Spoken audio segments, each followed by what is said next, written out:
I've learned one lesson from watching Jade Haley Bartlett's 2024 film, Miller's Girl. It's not so wise to go into a film without knowing any context whatsoever, and I was unfortunately out of the loop when this film released, and all that was heard from the great cavern of voices that the internet is was its name and name alone. Nothing negative nor positive was attached to those words, and unbeknownst to myself, the gamble of finding out which between the two was correct couldn't have been more similar to playing Russian roulette with 6 bullets in the chamber. You may be asking, no you're not, why am I reviewing this movie? Well, to me, this movie is an anomaly. Usually when watching a movie, if it isn't the greatest or is just somewhat bad, then I usually just log it into my Letterboxd and never think about it again, fully knowing that I probably wasted 2 hours of my life that I will never, ever get back, ever again.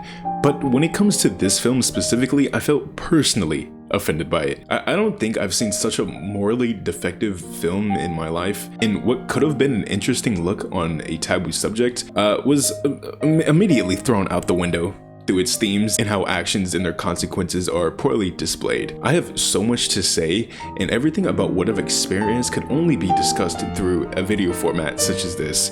So, I mean, here we are. The only information bestowed upon me before hitting the play button on this film was Netflix's thumbnail with the star from the platform's own Wednesday, the Scream series, and newest Beetlejuice film, Jenna Ortega sitting at a desk alone. I had no idea what the title meant. Who is Miller? Why does he have ownership of this girl? Is Jenna Ortega the girl in question? It seemed as if it was a fun assumption at the time, and every question that I had already was to be answered by just watching the film. In lieu of requiring anyone who is currently watching this video to go out on their own and discover what this film is for themselves, I've decided that I will dive into it with you, as I hope to any god that may be out there that you will never have to watch this film for yourself. Are you ready?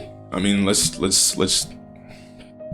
So the film begins with a shot outside of Jenna Ortega's character Cairo's house.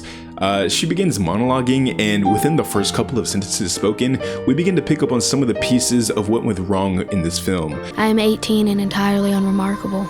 We'll get back to that later. To sum up everything about Cairo, she is a rich girl who lives in the most luxurious part of town that is typically viewed as a ghost town for those who live in the lesser funded areas nearby. Her parents are oh so neglectful and are out of town seemingly 12 months out of the year, leaving their 18 heavy emphasis on 18-year-old high school daughter to roam the world by herself. I would think they would leave a maid or a housekeeper or literally anyone else around to keep their daughter company, but I guess that was foolish of me to think. Cairo is the most intelligent student at her school, reading all of her assigned books before they were even assigned to her. She's the valedictorian of the class and even has a 4.6 GPA that she totes as boring. You have a 4.6 GPA. Boring. To her, literature is solace in the solitude, and writing is her only means of escape. Those are quoted directly from her, by the way, and if I was still 14 years old, I would think that's deep. Continuing forward, we find our other protagonist of the film, who at this point I had no idea of his importance until I viewed the blackboard written in powdery white chalk. Mr. Miller. Let's pause for a second, because that's what I had to do in my viewing. Miller's Girl. Like a shockwave, 3 minutes and 27 seconds in, everything made sense to me. Is this movie planning on with... Oh god. From this point on, I knew exactly what kind of people this movie was made for. Before we get further into that, I would like to bring to your attention the other two supporting characters within this film. First, Cairo's best friend, Winnie, who admittedly is not someone you would want in your corner. At all, for various reasons that will be detailed later. The second being Mr. Miller's best friend, the school's coach and teacher, Boris Fillmore, who is an anomaly of his own. Mr. Fillmore is where most of the comedy derives from in this film due to his and Mr. Miller's dialogue between each other and how just goofy he is throughout the movie. He does the most random things and he's funny. He's such a meme of a character, which is always enjoyable when watching a movie that is, you know, mid, because they make the movie shine in their own special way. But with Mr. Fillmore, everything about him is ruined because of one thing. But the thing is, that one thing is completely inexcusable and completely disconnects me from the character that had potential to stand out in the mid ranks of side characters in mid films. Should I even reveal what it is right now? No, I'm gonna make you wait. It's pretty bad. After Mr. Miller and Cairo meet each other for the first time is where we find out Cairo has read every single one of Mr. Miller's reading list books for the entire semester. And in response to that, he, licks his lips. Well, there's 12 books on that list. Party hard. Winnie, who seemingly took Mr. Miller's class before, enters the room to proudly exclaim, Excuse me, but what's that you say? You want a chicken biscuit and a Coke. Well, you heard the boss. Okay. Cairo and Winnie leave, and Mr. Miller gets a peek at some of the literature that Cairo has brought to school, which includes one from Henry Miller, who is not Mr. Miller. He's an actual author that has created many books that were viewed as obscene, vile, and extremely sexual in nature. One thing I will give this film, though, is its inspiration for Boris Fillmore's name, which derives from Tropic of Cancer, one of Henry Miller's most controversial books. Two of the characters within the book are named Boris and Fillmore, respectively. So I guess Bartlett, the writer and director of this film, good on you. Nice research. But that doesn't excuse the rest of what Mr. Fillmore does in this movie. After Mr. Miller takes a gander and is surprised by the book Cairo brought, Mr. Fillmore enters the room and proceeds to ask what her name is. And when questioned why he would assume that the owner of this book is a she, he responds with, "Oh, boys are too lazy to read porn." What's her name? How do you know it's a girl? Oh, boys are too lazy to read porn. Yeah, I don't know what you want me to say in response to that. I'm just not gonna answer that. That's not what my channel. He starts reading the book and it's incredibly vulgar. Marcel wants me to fuck her. She leaps off the couch and pushes herself between the girl and me. It's all so fantastically horrible that I can't move. Give me that. Marcel stretches her Okay. tiny split That's pig. quite enough of your elocution. I mean, why would Cairo even bring this book to school in the first place?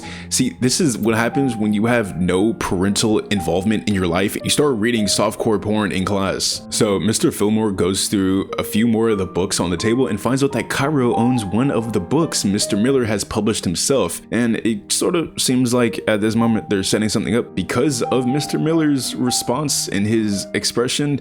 I hope they're not doing anything bad. She has my book? There's a scene where we meet Mr. Miller's wife, Beatrice, who in all honesty is living out the dream that Mr. Miller never got to as she publishes stories. Ask your wife to hook you up, bro. So she's conveniently always busy with work and barely has time to pay attention in her relationship with him. Even in their adult time, they are being disrupted by her incompetent assistant. What a shame for Mr. Miller. Next, we come upon the scene where Cairo is walking from her home to the school, but she must travel through the wilderness. Mr. Miller and Fillmore are sitting on the bench by the football field, and there's this really strange scene of Mr. Miller looking at her with this weird look on his face. I don't know how to describe it, but there's this ethereal music paired to it. I'm not sure how to describe it. It's just a little sus, bro. Take a look for yourself.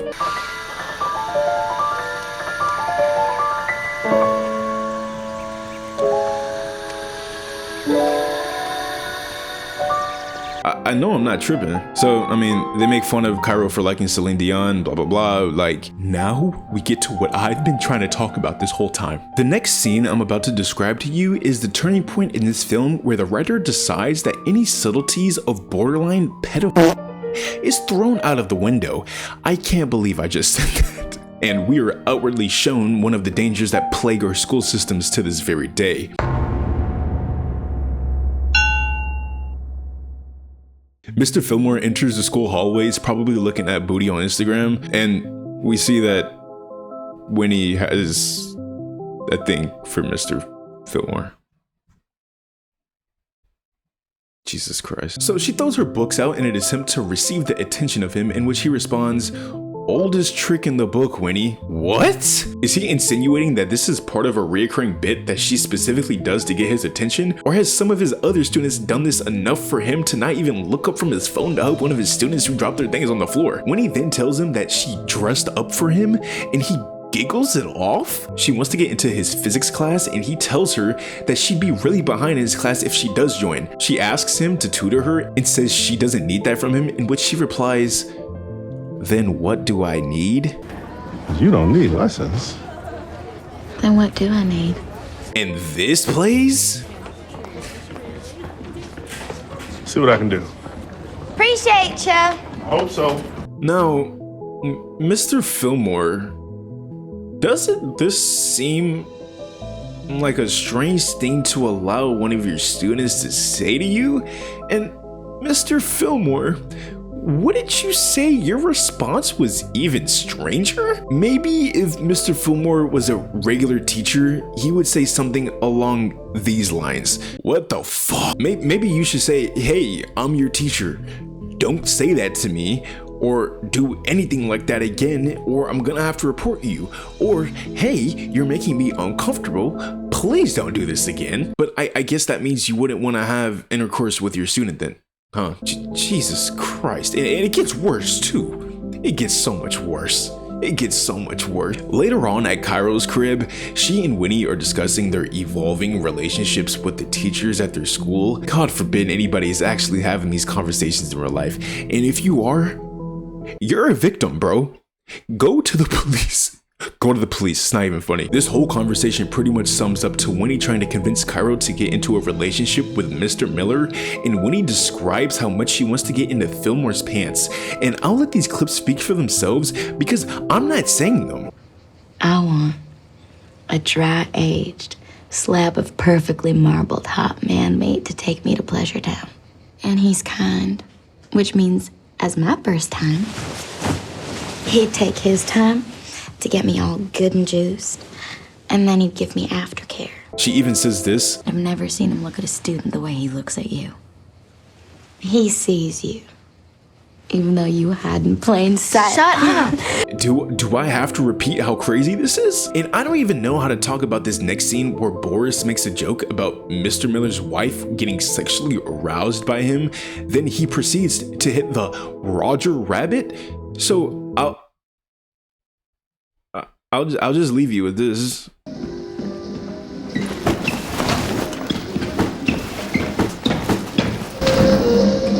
Cairo pulls up to Mr. Miller's class after hours and catches bro dancing, and it's supposed to come off as cutesy and, if I may, demure. The audience is supposed to chuckle at how Cairo finds it attractive and humorous that her teacher dances to music after class. No, bro. No. Stop. Cairo says, "Waiting on Winnie." Sounds like a Jen Blossoms album, and Mr. Miller says, "Jen Blossoms, how old are you?" And she replies with, Oh, if you can't tell, then I won't. Huh? I was gonna give him props for avoiding the question, but later in their conversation, he gives her permission to start her final earlier than all the other students so she can have a better resume for when she applies for college. But he seems to have one stipulation with all of this. He really wants her not to apply to Yale, which is insane as hell because she's probably the smartest person in her state, at least. He wants her to apply to Vanderbilt. Why? Well, this movie takes place in Tennessee and Vanderbilt is in where? Yeah, Mr. Miller, you're a freak, bro, and trying to keep her close in the same state? So he then recites her amazing poem, and then she recites a section of his book, and this is his reaction to it. Well, you memorized that, right?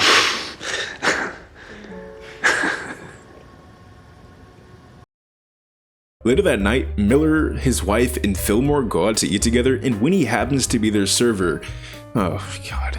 There's this weird-ass interaction between Winnie and Fillmore. Working late on a school night, ain't you? Drinking late on a school night, ain't you? Oh, you think sass and me is gonna get you a better tip? Gets me a better grade, doesn't it? That might be true. Anything for you, Mr. Miller? Why did they just laugh that off? What group of adults is this? It gets worse when Cairo is brought up. Let's say you had a significant other who was talking about a really good student in their class. What would you bring up in the conversation about them? Probably not this. Is she pretty? Is she pretty? I don't know, she's talented. Damn. even worse. Anyways, Beatrice starts shitting on his writing and about how mediocre it is, blah blah blah. Look, the only reason this marriage is gonna go astray is basically for the movie to portray Mr. Miller in a better light when he probably goes and cheats on his wife later on. Even in a movie where Cairo would hypothetically be replaced with a grown woman, it's wrong. It's still wrong, and it doesn't make it any better that the movie specifically goes out of their way several times to acknowledge that Cairo is 18 years old. So now Mr. Miller is most likely gonna cheat on his wife and get with one of his students at his high school. Great. Mr. Miller and Cairo somehow bump into each other at the local literature club that he was talking to her about the other day. They both sit down on the couch together and listen to this sensual ass poem while they lean into each other. Also, then somehow make their way to go outside and smoke a cigarette together under an awning and gaze into each other's eyes while it rains. Oh my god. One thing I did forget to mention is that Fillmore loves to make pastries, and apparently they're good as hell. I mean, I wouldn't touch them. I'm not touching anything. Not that guy. Our main trio is sitting outside at the football field again, and Cairo asks what flavor the pastries Boris made are. He says it's split fig. And if you remember what was being said about split fig earlier, it's an innuendo for... You know, I keep asking why these adults keep acting like having sex with their students is normal enough to make jokes about it in their face, but I guess if you've got two freaks as best friends, I can't be surprised. Fillmore does the most devious ISO of the year and leaves Cairo and Miller alone, and Jesus Christ. Hi.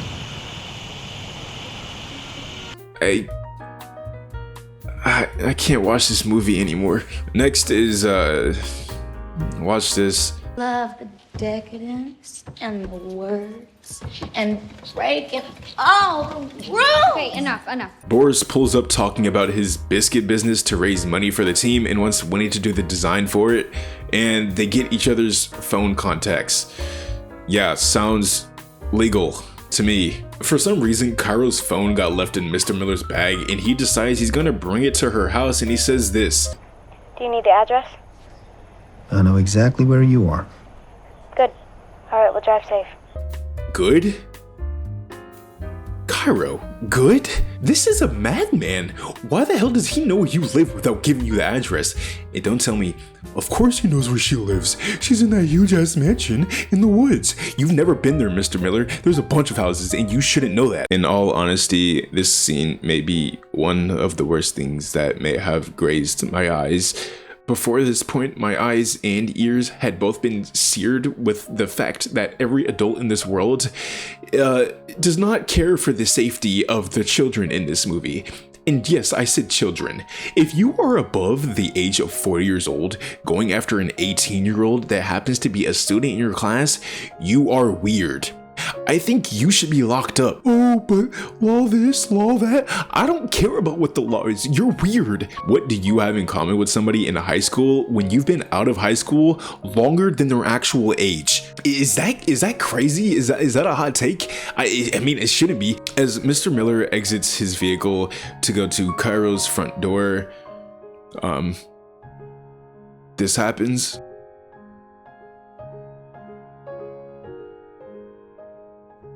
And this,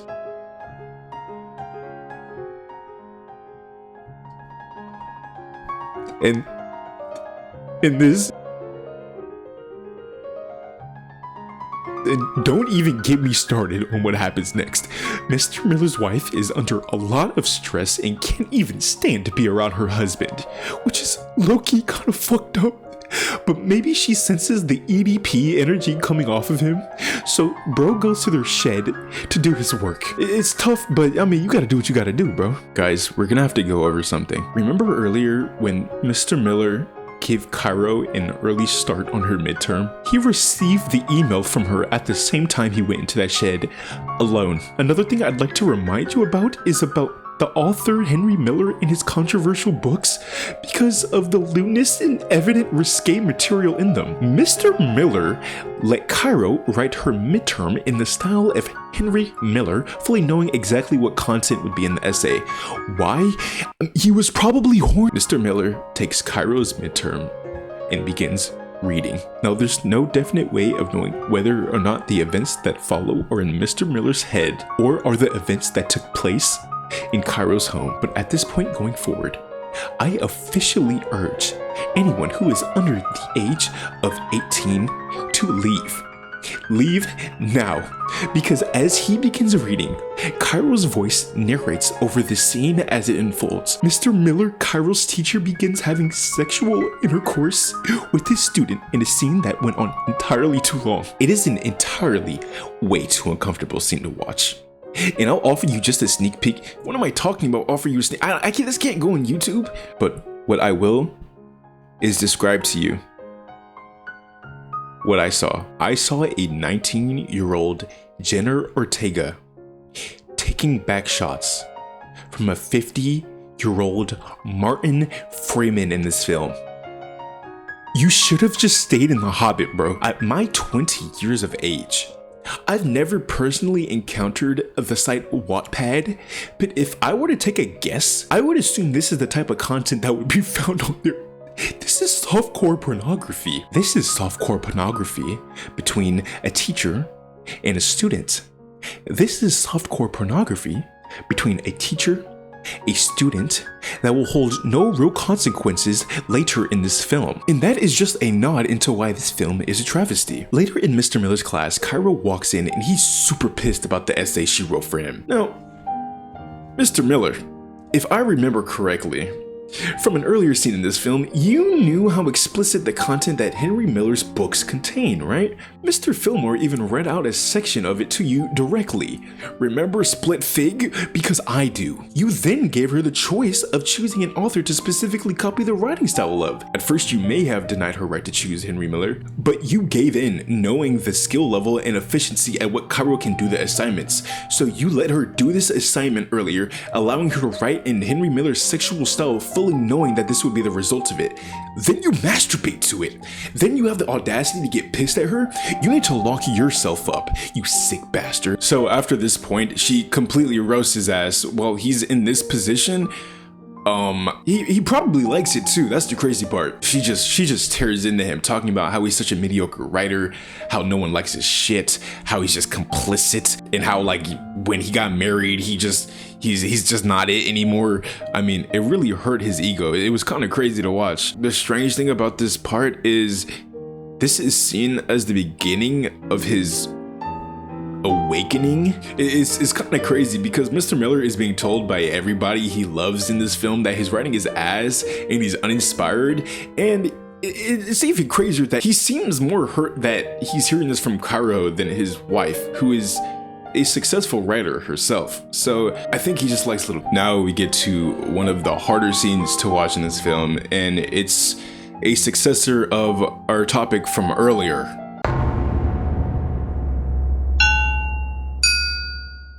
Honestly, we're gonna have to blast through this to the end because this movie is quite literally physically draining to not only watch, but to write and talk about as well. What follows is a scene where we intercut between Cairo and Winnie drinking a bunch of alcohol together and Mr. Miller and Beatrice hanging out. They're over there discussing about how much Cairo disappointed him, and instead of being mad or disgusted with the situation, his wife seems to be attracted to it. She's talking about show me and tells him that it's a love letter and wants him to talk her through it while they get freaky. I've defended his wife a bit beforehand because she's living her life and doesn't want to be associated with Mr. Miller, but if you're over here talking about this is hot and talk me through it, you're as much of a freak as these other people. You quite literally understand that his student has a thing for him and potentially he has a thing for his student, and you find that hot. Am I going crazy here? Am I the one who's in the wrong? Fillmore walks in and interrupts their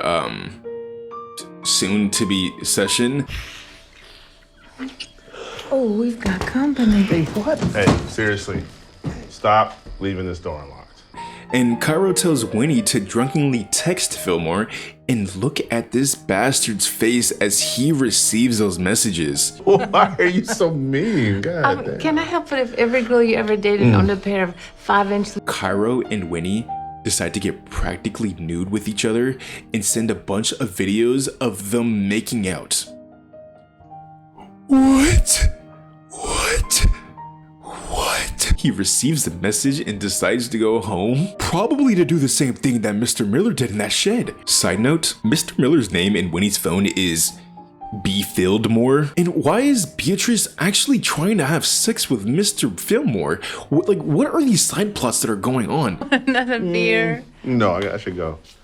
Oh, come on. Don't be boring. No. There's just stuff happening in this movie. Mr. Miller receives a call from the principal about an incident revolving an email that said, "For Jonathan, love Cairo," with her midterm attached.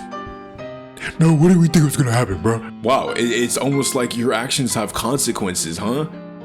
Beatrice confronts him, asking if something happened between the two of them, and the relationship is pretty much done from that point, which I'm not gonna lie, I'm sort of surprised about because it seemed like she found it sort of hot. So, I mean, from her logic, why are you mad? But good. Be mad. Like, at least this makes you 20% a good adult, bro. During the interview with the principal, he admits to talking off campus, going to her home, meeting up at the literature club, and all the crazy shit he was doing besides the masturbation, I guess, because then I think he would actually be put on the list. After the meeting, though, is where I think Boris Fillmore, who already deserved to be in hell, falls even further into a pit of despair, because Mr. Fillmore asks Miller if he's in love with Cairo, and he responds with, Fuck almighty. Are you? It's not about my feelings. Then Fillmore says this. You're sitting there, Me. swapping through pictures of naked You're students. so smart, everybody. That's why I deleted it. You deleted it. Followed by the craziest line within this film so far. Do you know the difference between you and me? You cannot identify the line. So you cross it. Right. That's why you're sitting here scared, defensive. You are the adult. Show some responsibility. The line? The line? Are we serious? This is the guy who gets off scot-free because he deletes his students' nudes and writes a fucking line enough to not legally get in trouble? He says this like he's morally correct. Like he's disgusted with Mr. Miller for going too far. Bro, you're too far, bro. At the end of the movie, he and Winnie just walk past each other as if nothing happened. He's not reporting her actions. She is not reporting his actions because if they look into it, they've been flirting the entire year. It's not that hard to see. She was dropping stuff in the hallways. Is this like, are we surprised? How is this guy not locked up by now? Whatever, bro. And here's the crazy part. Winnie and Cairo stopped being friends because Winnie didn't want Cairo exposing Mr. Miller and is saying that it's gonna ruin his life.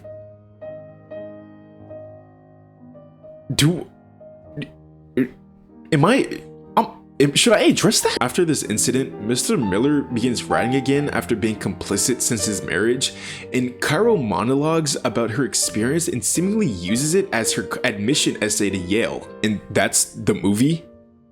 It's over. Did I miss something?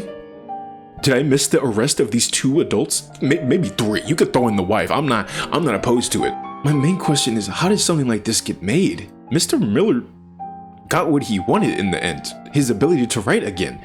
He succeeded. He won, bro. I need a second. Watching this movie, writing down my notes, going through and writing the script for this video is mentally straining. I can't believe I spent this much time talking about. So you got the spark notes of what this movie is. Kind of disturbing, morally not there at all. So I really just want to go over my final thoughts of this movie. This movie doesn't portray teacher-student relationships in as much of a negative light as it should. While it teeters on the edge a bit of whether or not these relationships are truly bad, when it comes to the interactions such as Mr. Fillmore and Winnie, he receives no real punishment. In fact, the film sort of reinforces the thought that, hey, you can talk to your high school students if you don't cross that line.